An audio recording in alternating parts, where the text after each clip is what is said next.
అందరినీ తిరగడానికి ఉద్దేశం ఏంటంటే 15-20 రోజుల క్రితం మనం ఒకసారి తహసీల్దార్ గారు, కమిషనర్ గారు, నేను, మీరు ఒకసారి కూర్చొని ఇందిరమ్మ కాలనీలో అధికార పార్టీ ప్రమేయంలోనే తప్పులు జరుగుతున్నాయని చెప్పి మీ పత్రికలు ఎవరైనా రాయనివ్వండి, ఆ వార్తను బేస్ చేసుకొని ఒకసారి ఒక రివ్యూ చేయడం జరిగింది.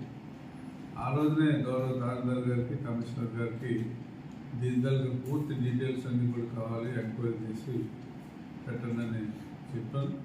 అయితే వాళ్ళు చెప్పిన ప్రకారంగా విదిన్ 15 డేస్లోనే తయారు చేసినప్పుడు కూడా నాకు ఈ గడపకి మిగతా అఫీషియల్ ప్రోగ్రామ్స్, తర్వాత కొత్త సంవత్సరం రావడం, ఈ కార్యక్రమాల మీద నేను ఈ ప్రెస్ మీట్ పెట్టడం నాకు ఆలస్యమైంది. అది ఇది పెట్టకముందరే మరొకసారి అనుకోకుండా మున్సిపల్ మీటింగ్లో ఈ ప్రస్తావన వచ్చింది. దానికి మా వైస్ చైర్మన్ గారు కూడా ఛాలెంజ్ చేసి మరి ఖండించడం కూడా జరిగింది. దాని చేత మీకు వివరాలు అందించి ప్రజలకు కూడా ఉండేటువంటి అనుమానాలు తొలగించాలని ఈ ప్రభుత్వం కానీ, ఇక్కడ ఉండేటువంటి ఎమ్మెల్యే కానీ, ఇక్కడ ఉండేటువంటి ప్రజాప్రతినిధులు కానీ చిత్తశుద్ధితో ఉన్నారని చెప్పి ప్రజలకు తెలియాల్సిన అవసరం ఉంది, అధికారులతో సహా.